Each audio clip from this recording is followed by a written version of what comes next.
Nakahanda na ba kayo? Nakahanda na ba kayo sa nalalapit kong pagdating? Ngunit bakit mayroon pa rin natutulog at hindi naghahanda sa aking pagdating? Tandaan ninyo, ang masama ay magpapakasama-sama at ang banal ay magpapakabanal. At higit sa lahat, nakikita at hindi nalingid sa inyo ang mga nangyayari sa paligid, ang palatandaan ng huling panahon.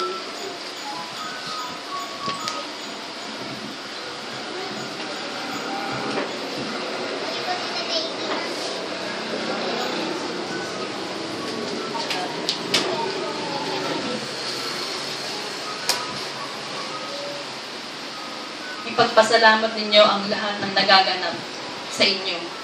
Ako ang naglalandas para sa inyong ikabubuti. Magtiwala at galapin ninyo ang aking salita. Good morning mga kapatid. Ginawa ng Diyos na binigyan niya lahat ng tao ng pagkakataong mabuhay sa ibabaw ng lupa. Meron mga gagawa ng gusto nila. Yung mga nais nila, yung magpapasaya sa kanila. Yung gusto nilang gawin. Hindi ka pakikialaman ng Diyos doon. Natanggap mo na yung gantimpala mo. Ang binigyan mo ng kasiyahan yung sarili mo eh. Meron naman na pipiliin na ang kalooban ng Diyos ang gawin niya. Bibigyan niya ng kaligayahan ng Diyos. Yun ang gagantimpalaan ng Diyos. Ngayon, nasa yung pagpili yan eh. It is appointed unto man to live once and after death judgment. Binigyan ng Diyos ang lahat ng tao ng isang pagkakataon, isang buhay, para mabuhay sa ibabaw ng lupa. Pag namatay ka, judgment. At yung judgment na yon, nagtatag ang Ama ng isang araw na paghuhukom, itinalaga niya ang Panginoong Hesus bilang judge of the dead and the living. So ano ngayon ang pipiliin mo? Binigyan tayo ng free choice. Ano ang ginawa mo nung nandito ka pa sa lupa? Ano ang pinili mong gawin nung nandito ka pa sa lupa? Nung namatay ka, hahatulan ka na. Yung gumawa ayon sa sarili nilang kagustuhan, natanggap mo na yung gantimpala mo. Yung namang susunod sa kalooban ng Diyos, magsasakripisyo, magtitiis, magpapagal, magpapakahirap, sundin ang kalooban ng Diyos, yun ang tatanggap ng gantimpala ng buhay na walang hanggan. So, there is a fair judgment. There is always a fair judgment, the righteous God. Hindi hahatol ng Diyos ng maling hatol. Lahat ng hatol ng Diyos tama. Ngayon, ang para makatiyak ka naman na tama ang hatol ng Diyos sa'yo, hatulan mo muna ang sarili mo. Kasi pag hinatulan mo na ang sarili mo, hindi ka nahatulan ng Diyos. Kasi hinatulan mo na ang sarili mo. Sabi sa 1 John 3 yun eh. 18 to 20, pag hinahatulan ka ng puso mo, merong mas higit na hahatol sa iyo, yung Diyos na dakila. Buti pa, basahin natin. Kaya pinakamaganda, suriin mo ngayon ang sarili mo. At kapag nasuri mo na ang sarili mo, hatulan mo. Maglagay ka ng hatol sa sarili mo para hindi ka na mahatulan. Halimbawa, ang praktikal, ako ba ay tunay na Kristiyano? Magme-meditate ka eh, susuriin mo ang sarili mo eh, sa gabi bago ka matulog. Checkin mo yung sarili mo. Ako ba'y tunay na Kristiyano? Oo, sagot mo oo. Paano ba ako naging tunay na Kristiyano? Isipin mo, i-meditate mo. Kaya ako naging tunay na Kristiyano, tinanggap ko ang Panginoong Hesus bilang Diyos ko tagapagligtas. Nagsusumikap ako, nagpapakabalan ako, sinusunod ko lahat ng gusto ng Diyos. So, ligtas ako. So, yun, makikita mo sa sarili mo, chikin mo, ako ba yung talagang totoong dedicated sa Diyos? Kasi hindi ka naman makakaiwas, may konsyensya ka. Miski lokohin mo sarili mo, yung konsyensya mo, nagsasalita yung puso mo, yung inner man, yung mismong ikaw. Malalaman mo yun eh. Hindi ako talaga sumusunod. So, delikado ako. So, delikado ka, ano dapat mong gawin? Hindi magsisi ka, ganapin mo yung dapat gawin para maligtas ka. Kasi minsan lang itong pagkakataon, hindi uulitin eh. Sayang yung chance. Kapag na-impyerno ka, forever and ever ka sa impyerno. Pag nalangit ka, forever and ever ka sa langit. Nagkaroon niya ng paghalimba tulad dito sa kwento ni Lazarus sa kanong rich man, di ba? Kwento ng Panginoon, pagpapakita na hindi ka na makakaalis doon. Pagpapakita na may nasasaktang kaluluwa. Kasi, bibigyan ka rin ng body na inuukod yung pupunta sa impyerno at glorified body naman doon sa talagang may eternal life. Basahin ko sa inyo yun, ha? Simulan natin ang 18. 1 John 3:18. Mumunti kong mga anak, huwag tayo magsiibig sa salita, ni sa dilaman, kundi ng gawa at katotohanan.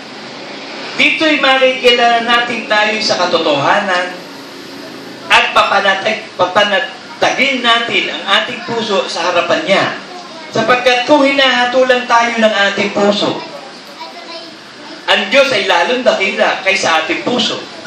At nalalaman niya ang lahat ng bagay. Tayo nga hindi pa natin nalalaman talaga, hindi pa natin lubos na kilala talaga ang ating mga sarili. Kaya akala mo okay ka eh. Kaya sabi yung nag-aakalan na ka tayo, mag-ingat baka nakabuhol eh. Hindi katulad ng Diyos, nalalaman niya lahat ng bagay. Di ba tinanong yan kay Pedro, sabi ng Panginoong Jesus, Pedro, iniibig mo ba ako? Opo, Panginoon.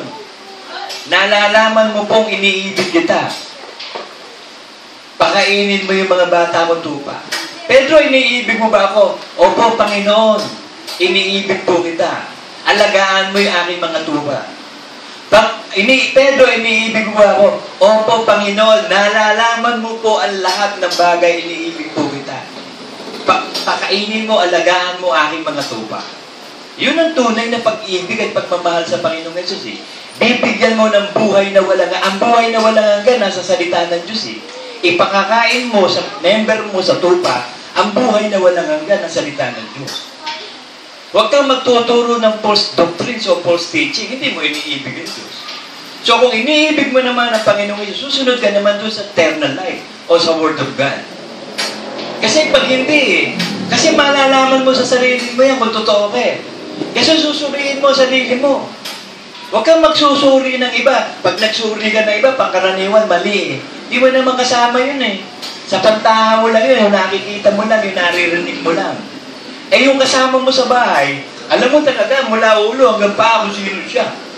Kaya hanggang di mo nakakasama isang tao, hindi mo pwedeng makilala eh. Kaya sabi ng mga apostol, yung aming nahipo, yung aming narinig, yung aming nakita, ang ipinatotoo namin, ibig sabihin, nakakasama nila si Kristo. Eh, bilang for 3 years, kasama mo araw-araw yun. Paano hindi mo makikilala? So, ganun din tayo eh. Makikilala mo yung asawa mo, yung mga anak mo, kung talagang totoo rin o hindi. Sa kanilang ginagawa at sinasalita. Ikaw din, ganun din, makikilala ka din eh. Kaya, pag nagsalita ka ng isang bagay, hindi mo ginawa, wala ka ng kredibilidad. Wala ka ng kakwenta-kwentang tao. Sa akin, isang beses ka lang. Laging isang beses ka lang magkamali. Kilala na kita, nagsalita ka eh, napakamakapangyarihan ng salita. Huwag kang magsasalita ng isang bagay na hindi mo gagawin.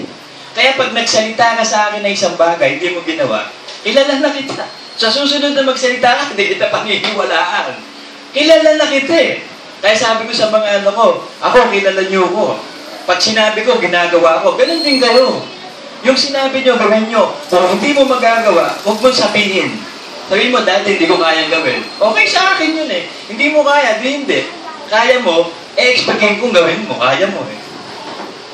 Buuin niyo yung faith ko sa inyo. Gusto ko mabuo yung pagtitiwala mo sa inyo. Kasi minsan lang tayo magiging mag-ama. Hindi na ito mauulit eh. Minsan ka lang di magiging Kristiyano, hindi na mauulit. Lolokohin mo ba sarili mo? Kasi maliwanag na kapag ang sinusunod mo, yung gusto mo, kalooban mo, masisiyahan ka doon, nagagawa mo gusto mo eh. Pero natanggap mo yung gantimpala. Eh kapag ang binibigyan mo ng kaligayahan ng Diyos, tatanggap ka ng gantimpala mula doon sa binibigyan mo ng kaligayahan. So kasi sino bibigyan mo ng kaligayahan dito sa lupa? Sarili mo ba? I-deny mo nga eh. No self-gratification eh, denying yourself. Ang bibigyan mo ng kaligayahan ang Diyos. Para pagkatapos ng buhay mo sa lupa, ang Diyos naman ang magbibigay ng ligaya sa iyo. Pero dito mo ginawa yung gusto mo, yung nais mo, yan ang isa lang ang utos ni Satanas eh. Do what thou will. Isa lang. Do what thou will. Gawin mo yung gusto mo.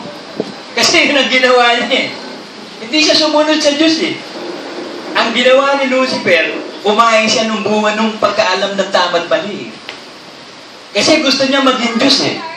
Nakuha naman niya yung ambisyon niya, naging Diyos din siya. Diyos nga lang nakadiliman. Ganun ka rin eh. Pagka pinili mo yung gusto mo, Diyos ka rin eh, ng sarili mo eh. Wala ka ng Diyos eh.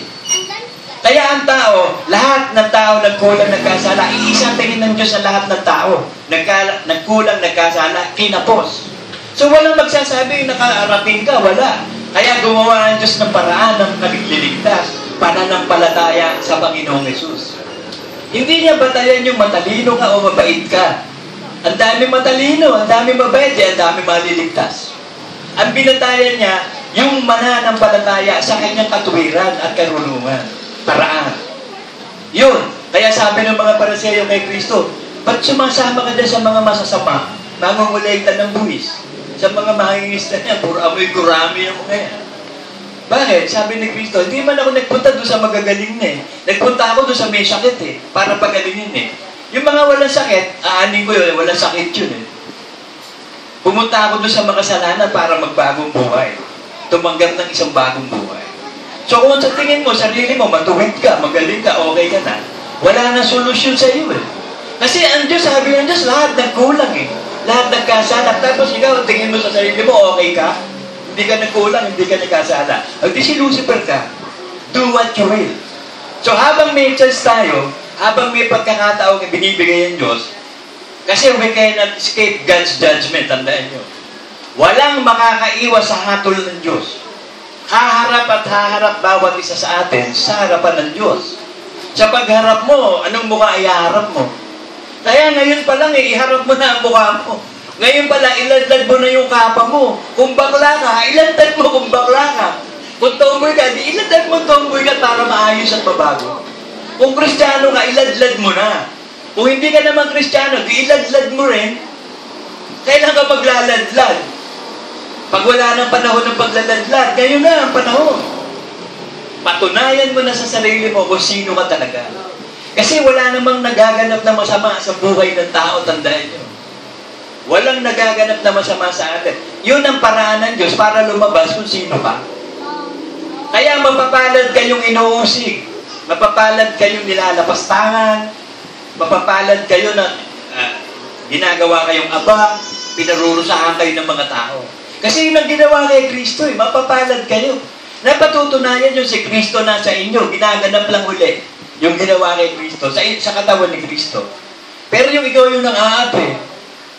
Ikaw yung masama. Aba, nakakatiya ka naman sa impyerno punta mo. Kaya mas maganda yung naaapi kayo. Kasi tayo, para mapatunayan mo talaga nasa Diyos ka, aapihin ka, aabahan ka, uusigin ka. Dahil sa katuwiran, dahil kay Kristo. Kasi ang Espiritu nasa iyo, Espiritu ng Diyos eh. Si Kristo. Hindi kilala na sanlibutan yan eh.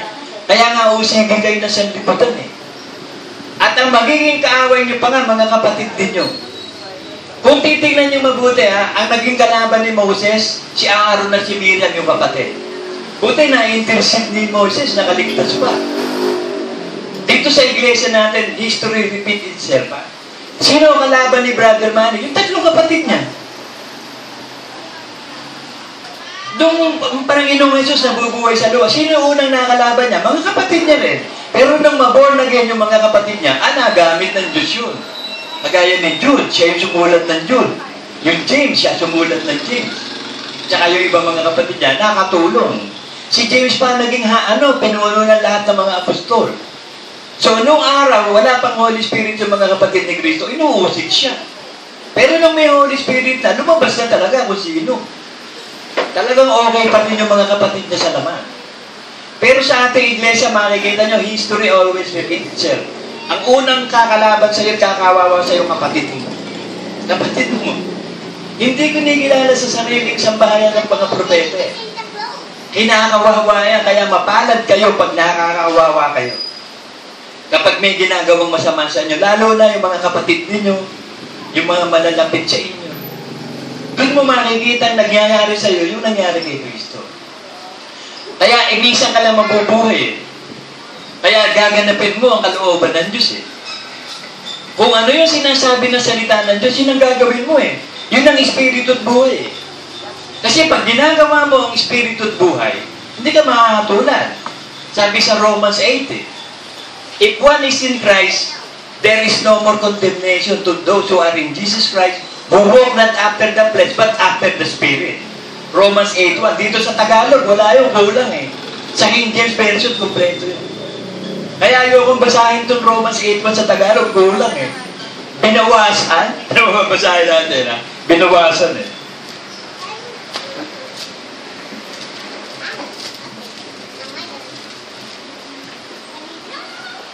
Ngayon nga'y wala nang anumang hatol sa mga na kay Kristo Jesus. Period. Kaya ito yung turo sa labas eh.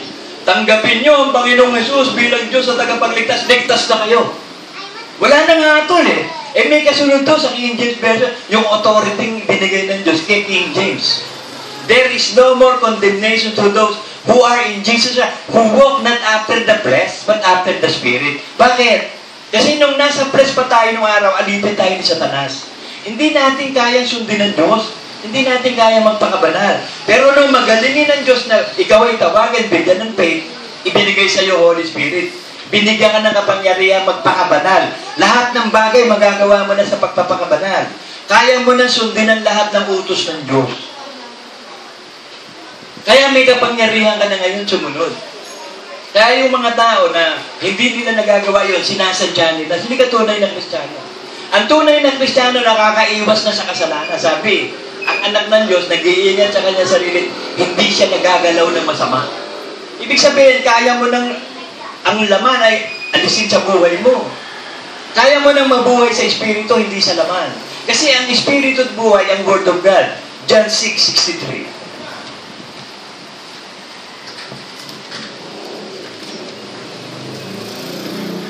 Ang Espiritu nga, ang bumubuhay. Sa laman ay walang anumang pakinabang. So yung gagawin ng laman o yung dating pagkatao mo o ikaw o yung katawan na yan, walang pakinabang dyan. Lahat ng gagawin yan, puro masama. Pagkat nasa katawan ng lahat ng kasalanan, nanahan sa katawan ng lahat ng... Kaya pag nabubuhay ka sa laman, mabubuhay ka sa kasalanan. Kaya gumawa ng resolusyon ng Diyos ng pananampalataya kay Kristo. Para pag sumampalataya ka na kay Kristo, bago kang nilalang. So, ang ipamumuhay mo na, yung bagong pagkatao. Espiritu at buhay, sabi. Ang mga salitang sinasalita ko sa inyo ay pawang espiritu at pawang buhay. So, magkakaroon ka ng eternal na buhay kapag na-born again ka talaga. At minintain mo ang pagiging anak ng Diyos, sinusunod mo Word of God. So, nasa iyo yung espiritu at buhay. So, hindi ka nakakatulan. Paano makakatulan eh na kay Kristo ka na lumalakad sa espiritu? Kasi huwag tayong padaya, sabi sa Galatians. Lahat ng inihasik ng tao, aanihin niya. Hindi pwedeng hindi. Galatians 6:7. Huwag kayong padaya. Ang Diyos ay hindi napabibiro. Sapagkat ang lahat ng inihasik ng tao, siya namang aanihin niya. Ba't pupunta sa impyerno yung masasama? Binigyan ng chance ng Diyos maging Kristiyano, ayaw eh.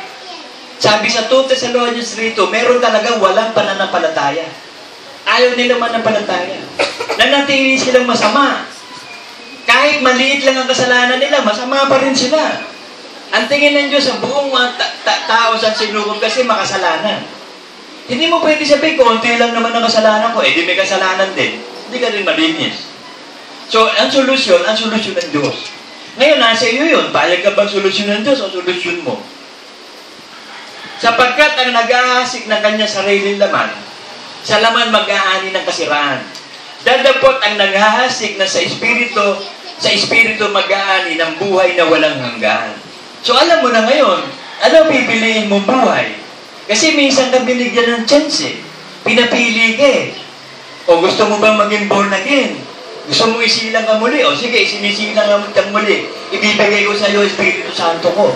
Magagawa mo na lahat. Kaya mo ba? Payag ka magpatuloy? Opo. O ito utos ko para malamang iniibig mo ko. Utos ni Kristo. Hindi mo ginagawa, sinasadya mo pa rin, hindi ka pwede. Sa 2 Peter 2:20 ka. Buti pa, hindi ka na born again. Tagatapos mo born again hindi ka naman sumunod sa banal na utos. What's the use? Para kang si Judas. Sunod na sunod kay Kristo, nung pala ibebenta mo lang. Sumunod ka pa ng 3 taon, ibebenta mo lang pala. Di sana unang taon pa lang, binenta mo na. Ganun din ngayon eh.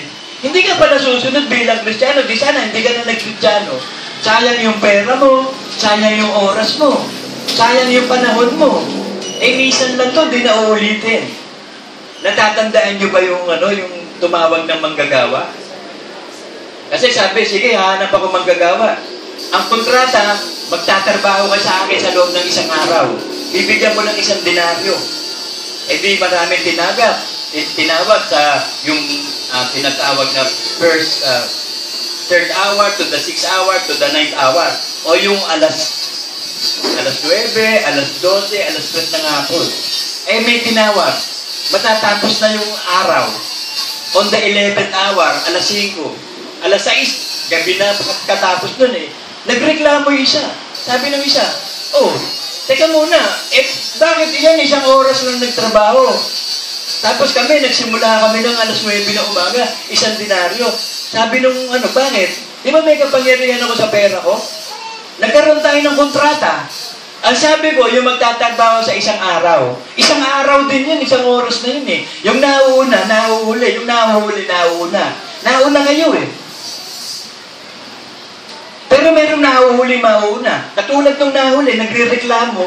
Baka naman hindi pa makapasok sa layo, reklamo ka ng reklamo. Ano ba ang usapan? Ang usapan, magtatrabaho kayo sa akin, 1 denary. O paano doon? Nagtrabaho yun, alas 11 hanggang alas 12, 1 hour. Tapos na alas 6, tapos na yung araw. Di 1 araw din yun. Sino ka ngayon magre-reklamo? Yun ang usapan. Kung ano yung pinag-usapan, kung ano yung sinalita, paninindigan. Kasi naninindigan ng Diyos sa bawat salita niya. Manindigan ka rin. Sabi ng Diyos ililigtas tayo kung mananatili tayo sumusunod. Hindi tayo ililigtas kung hindi ka mananatili sumusunod. Hahatulan ka. Sabi ng Diyos, 2 Corinthians 5:10.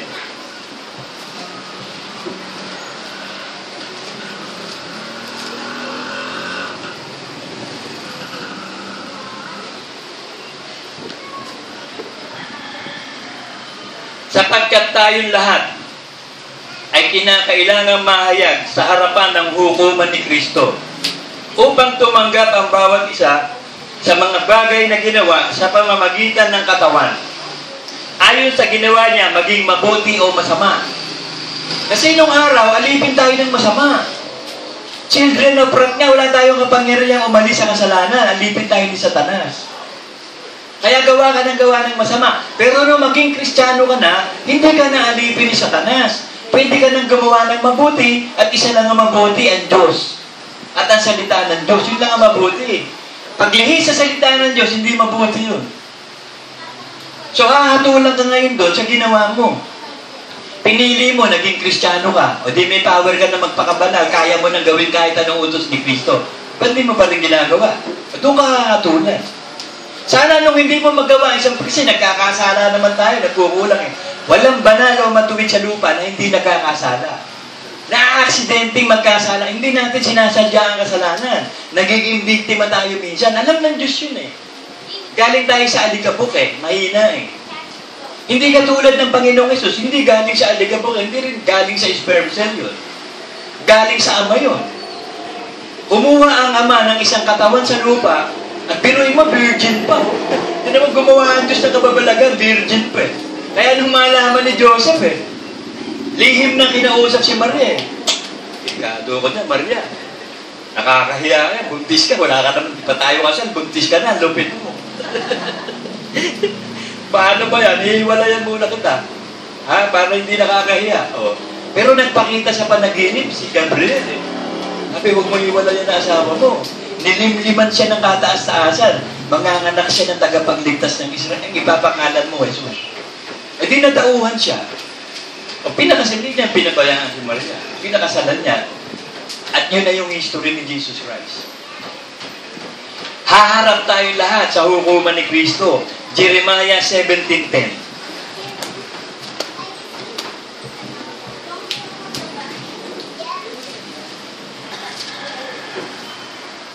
Akong Panginoon ay sumisiyasat ng pag-iisip, aking tinatarok ang mga puso upang magbigay sa bawat tao ng ayon sa kanya-kanyang lakad, ayon sa bunga ng kanya-kanyang mga gawain. So nalalaman ng Diyos, nakikita na puso natin kung ikaw ba'y tunay na born again o hindi. Kaya sabi ng Diyos, hindi yung tumatawag ng Panginoon, Panginoon ang maliligtas sa araw na yun. Tawag ka ng tawag, hindi ka naman sumusunod sa akin. Sabi mo, Panginoon mo, hindi ka naman sumusunod sa utos ko. Lumayas ka sa harap ko. Mapaggawa ka ng kasamaan. Hindi kita kilala. Hindi kita kinikilala, hindi mo ko kinilala nang makilalanin kita. Ang tinatanggap lang ng Diyos, nagpapasakop sa pakpak ng inahin. Ayaw mo magpasakop, di bahala ka.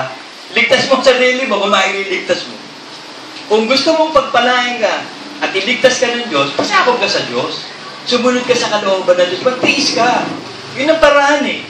Magpapagal ka, magtitiis ka, magpapakahirap ka. Yun ang ginawa ng Panginoong Jesus. Hinubad niya yung pagka-Diyos eh. Nagtiis siya, nagpagal sa buhay ng isang alipin. Meron siyang katawang nasasaktan. Bagamat ang buong pagka-Diyos na kay Kristo, hindi niya ginamit yun. Ang ginamit niya pa rin yung kapangyarihan ng Espiritu Santo nasa kanya bilang tao. Kaya nagawa niya rin lahat ng gusto ng Diyos eh. Si Kristo'y Diyos, hindi siya tao. Naging tao, eh tayo tao eh.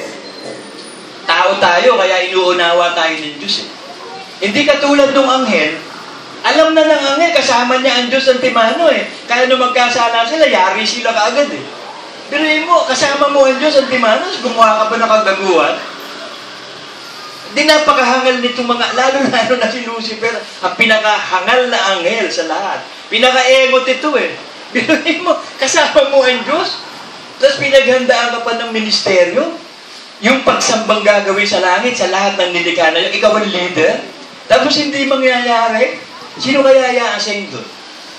Yung magli-lead ng worship, na archangel. Usually, si Michael kasi pangyere, si Gabriel, minsahero eh. Sino kaya? Hindi natin alam. Abangan natin sa susunod na kabanata. Matthew 16:27.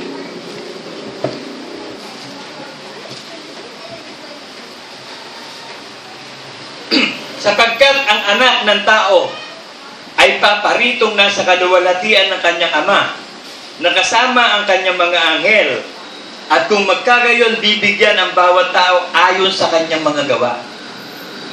So, ang paghatol, ang Panginoong Yesus ang hahatol. Sabi sa John 5:22.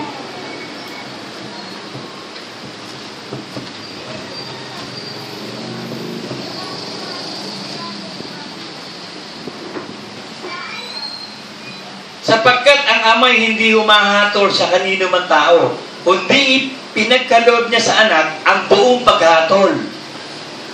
So, ibinigay na sa Panginoong Hesus ang buong paghatol. Ang Panginoong Hesus ang Diyos at tagapagligtas mo. Ang judge na yun, ikakampi mo, Diyos mo. Paano kakahatulan? Kakampi mo yung judge. O paano kakahatulan yung judge? Libre ka. So, ang gawin mo ngayon, makakampi ka dun sa judge. Kasamahin mo yung judge, magkaroon ka ng union dun sa judge. Dun sa advocate mo. He is our advocate, siya tagapagtanggol natin eh. A lawyer and a judge. Si Jesus Christ eh. So, kung kakampi ka doon sa lawyer mo, kakampi ka, nakakampi ka sa judge. Yun dapat mong gawin. Para hindi ka mahatulan. Kasi gagawa ng isang araw na paghuhukom eh. Acts 17:31.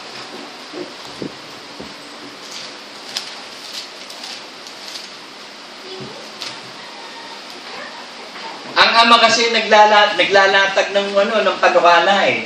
Siya ang maker siya mga kalooban eh. Sinasabi lang niya sa anak kung ano gagawin ng anak. Sabi niya sa anak, isang araw, gagawa ka ng paghahatol sa lupa. Hahatulan mo lahat ng tao. Isang araw na yun, ako magtatakda. Sapagkat siya'y nagtakda ng isang araw na kanyang ipaghuhukom sa sanlibutan ayon sa katuwiran sa pamamagitan ng lalaking kanyang itinalaga. So, ang magiging judge, yung lalaking itinalaga niya, sino yun? Si Kristo. Na ito'y pinatunayan niya sa lahat ng mga tao na siya'y buhayin niya maguli sa mga patay.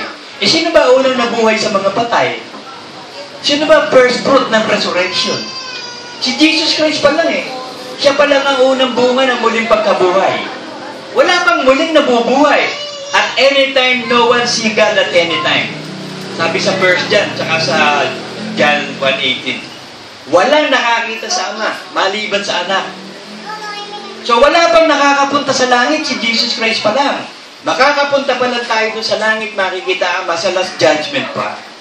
At sa pamamagitan ng last judgment na yan, ibinigay kay Kristo paghuhukom.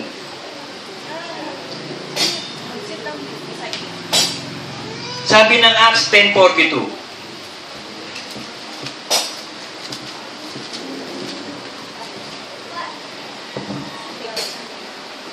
At sa amin ipinagpili niya na magsipangaral kami sa bayan at saksihan na siya ang itinalaga ng Diyos na maging hukom ng mga buhay at mga patay. So, si Kristo ang appointed judge to the living and the dead. Kasi merong hindi naman umamatay eh. Siya yung judge doon. Meron sa atin na ihahatulan ni Kristo na hindi mamamatay. Meron naman siyang hahatulan na patay. Kaya siya yung judge of the living and the dead. Kaya sa paghatol na gagawin nun, sa patay man, sa buhay, tayo kay Kristo, walang problema. Kung tayo itinalaga para mamatay, dapat na kay Kristo ka doon sa judge. Kung wala kang hatol. Ngayon, kung ikaw naman ay na kay Kristo, dumating siya, lalong maganda, hindi ka namatay. Libre ka. Kasi siya hatol eh. So, ang dapat natin gawin araw-araw, tiyakin mo na kay Kristo ka. At matitiyak mo yan kung nasa iyo yung Espiritu at buhay. Ano yung Espiritu at buhay? Salita ng Diyos. So, sa bawat sitwasyon ng buhay, lagi mo lang itatanong sa Espiritu Santo, O my Holy Spirit, ano ba itong Word of God para dito sa sitwasyon na ito? O sasabihin sa inyo ng Holy Spirit, di gawin mo. Kung ayaw mo namang gawin, disgrasya ka, ayaw mo gawin eh. Ngayon, kung nagkamali ka, nagkulang ka, di balik ka sa Word of God, 1 John 1:8, kung nagkasala ka, may tawad. Di mo naman sinasadya eh. Pero huwag mo sasadyain. Dahil pag sinasadya mo kasalanan, dumami ng dumami, palalayasin ka ng Diyos. Chikin mo sarili mo, may mga kasalanan ba ako? Lagi ko pang sinasadya? Tuwan-tuwa ba ako sadyain yung kasalanan na yun? Maligaya ba ako gumagawa pa ng kasalanan? Gustong-gusto ko pa ba yun? Kasi chikin mo sarili mo, minsan lang ito. Siyasatin ninyo, sabi sa Hebrews 13:5. Siyasatin ninyo ang inyong sarili kung kayo nasa pananampalataya pa. O baka kayo itinakwil na. Baka yung nag-aaralan na tayo, nakabuwal pala. Eh, ibibigay ang paghuhukom kay Kristo eh. Kailangan, mapatunayan mo sa sarili mong matuwid ka. Sabi ng Hebrews 12:23.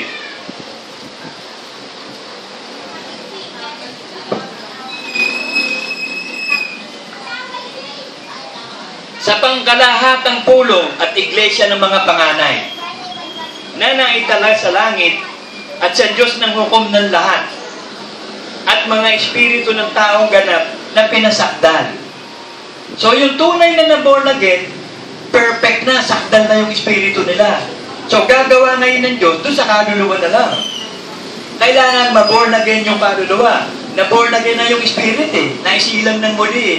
Kasi yung unang espiritu natin, born of the flesh yun eh. Ang tatay natin, si Adan eh. Ngayon, kailangan kang i-reborn o born again in the Spirit sa Ama ng mga Espiritu, sa Amang Diyos na lumikha ng langit at lupa. So, nung ma-justified na yung Espiritu mo, dahil Ama mo na ang Ama, ibinigay sa iyo Holy Spirit, aayusin naman yung kaluluwa mo. At sa pamamagitan ng Espiritu Santo at ni Kristo, aayusin ang kaluluwa mo. So, yung kaluluwa mo, yun yung damdamin mo, yung isip mo, yung kalooban mo. So, ano na magiging kalooban mo? Kalooban na ni Kristo. Ano na magiging isip mo? Isip ni Kristo. Ano na damdamin mo? Damdamin ni Kristo. So as time goes by, for 40 years, maglalakad tayo sa ilang. Tiyakin mo yung bang kaluluwa mo. Kasi yung katawan, papalitan lang eh. Kung yung kaluluwa mo hindi marerestore na maging katulad ni Kristo, yung katawan mo, yan pa rin yan, uuudin. Pero kung marirestore yung kaluluwa mo, born again and again, from faith to faith, from glory to glory, mabubuo ang salita ng Diyos, katulad ng matalino. Nagtayo ng bahay sa ibabaw ng bato. Ay, sino yung bato? Si Kristo. Dumating yung bagyo, hindi nagalaw. Dumating yung hangin malakas, hindi na. Bakit? Nasa ibabaw ng bato eh. Kahit anong buhos ng ulan o hangin, hindi magagalaw yun. Nakapandikit yun dun sa ibabaw ng bato eh. Eh, ang pundasyon mo, buhangin. May maglakad lang doon sa tabi, lulubog yun eh. Wala pa yung hangin at tubig yun, lulubog na yun eh. Buhangin eh, paraan mo. Kaisipan mo. Hindi mo kaya. Pero kung ang batayan mo, ang pundasyon ng buhay mo, Word of God, araw-araw, nakakatiya ka. Pagdating ng Panginoong Jesus, yung prayer natin, buhay tayong kukunin. Buhay tayong kukunin. Ecclesiastes 3:17.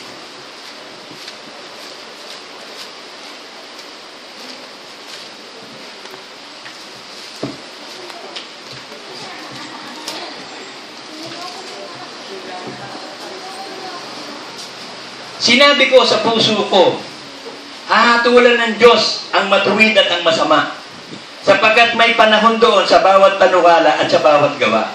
So there is always time for everything. There is always time. Yung first 40 years ni Moses, nabuhay siya sa Egypt. Nakita mo naman ang buhay noon, prinsipe ka eh. Ay sino ba, pag prinsipe ka ba ng isang kaharian, ano ba gagawin mo? Alaga naman, magtatanga-tanga ka lang. Mag-iinom ka, magsususugal ka, mambababae ka. Dami mong pera eh. So yung vices na gawa niya, lahat ng paraan ng Ehipto, yung next 40 niya, paghahanda yun. Tumakbo siya sa ilang, nakapatay siya ng Egyptian eh. Tinawag siya ng Diyos to, kinausap siya. So inayos siya, dumayan siya sa bautismo sa apoy. Sa bautismo sa tubig, sa paghahanda, sa pagiging born again. Iiwan na yung buhay niya sa Ehipto, bagong buhay. Nung maihanda siya, yung next 40 years niya, paglilingkod na sa Diyos yun. Kaya 120 years lang eh. Ang itinakda ng Diyos.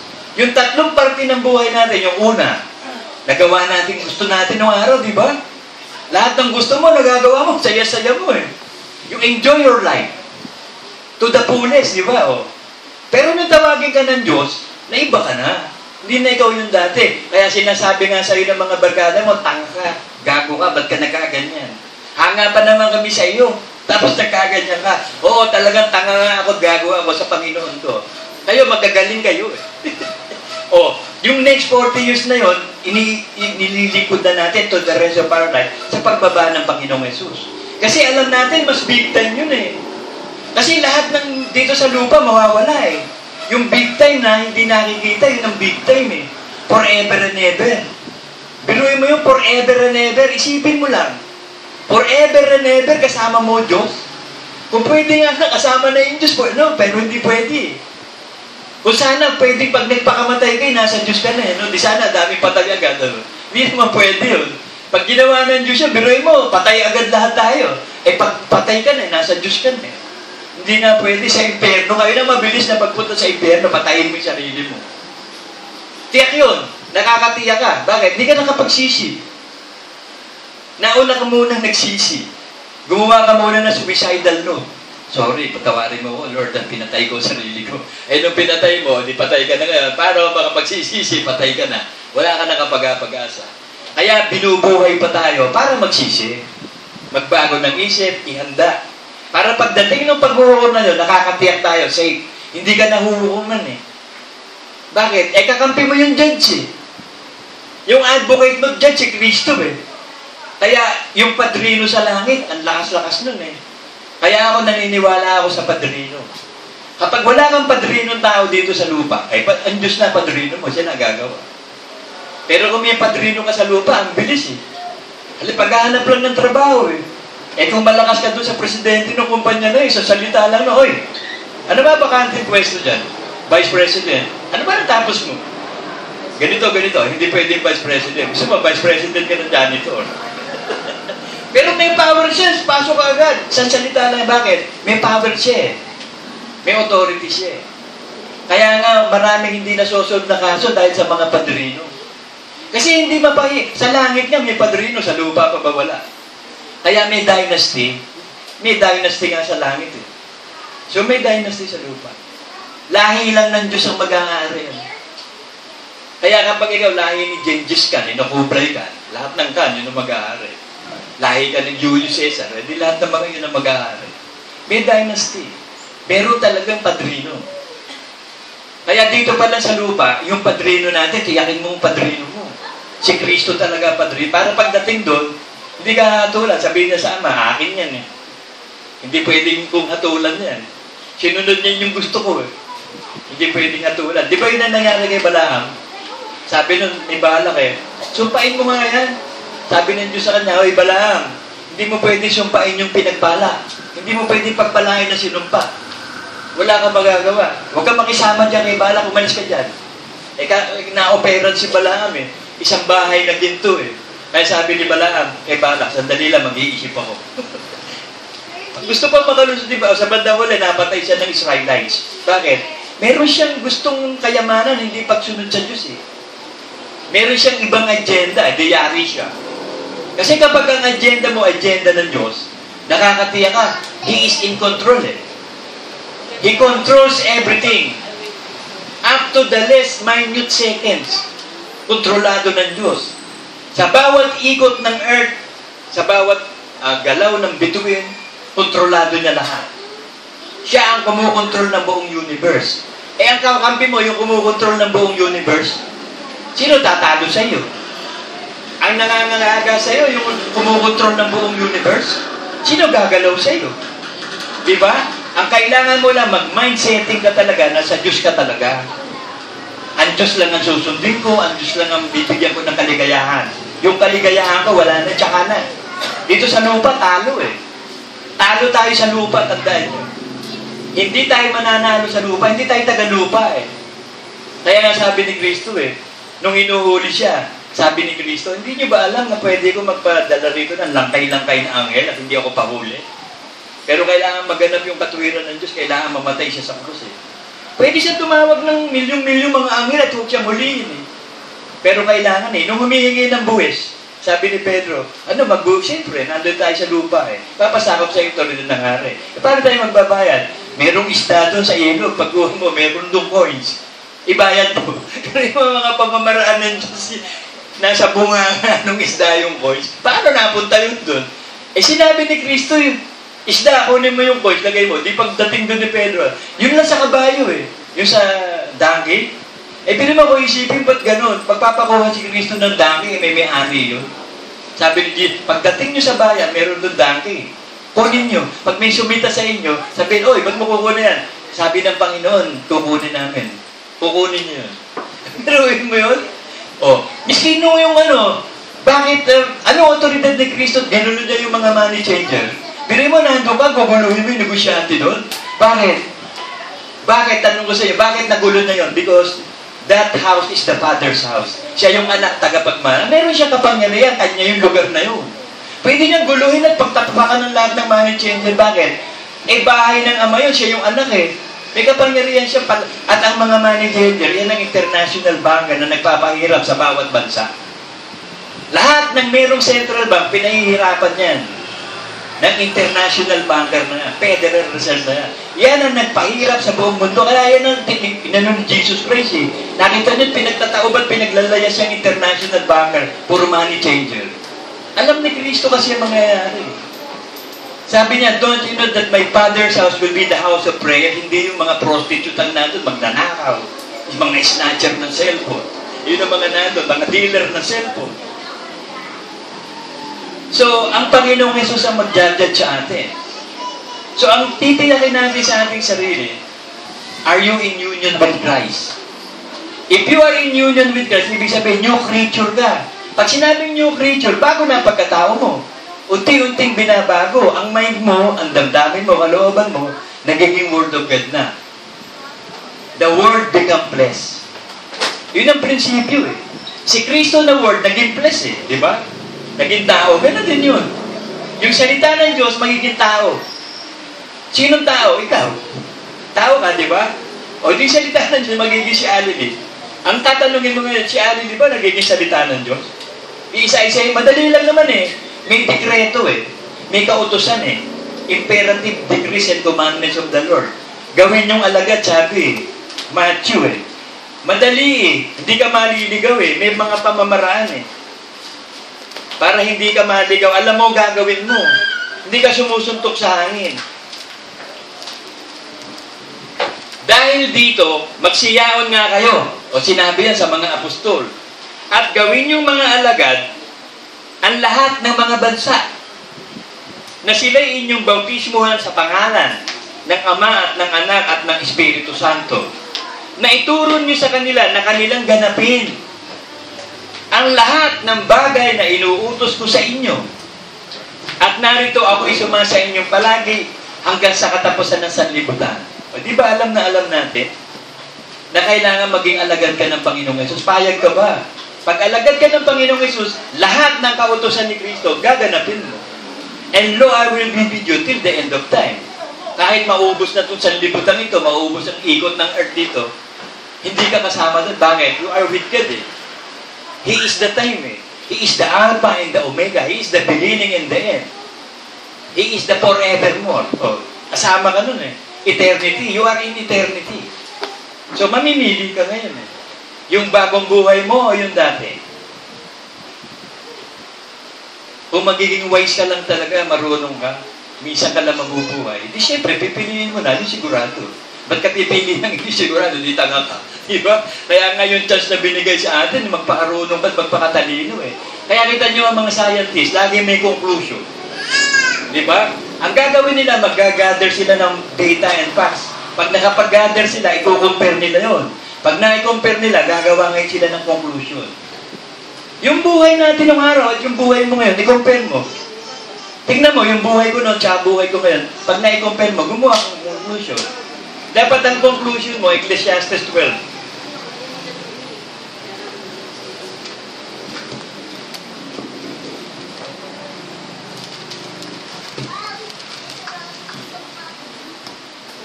Ecclesiastes 12:13. Ito dapat ang pagiging scientifico mo o pagiging scientist mo. Ito ang wakas ng bagay. The conclusion of the whole matter. Lahat ay narinig. So, naintindihan na natin, na ituro na. Ikaw ay matakot sa Diyos at sundin mo ang kanyang mga utos sapagkat ito ang buong katungkulan ng tao. O tao ka ba? O di alam mo katungkulan mo, matakot at sundin ang lahat ng utos. Amen.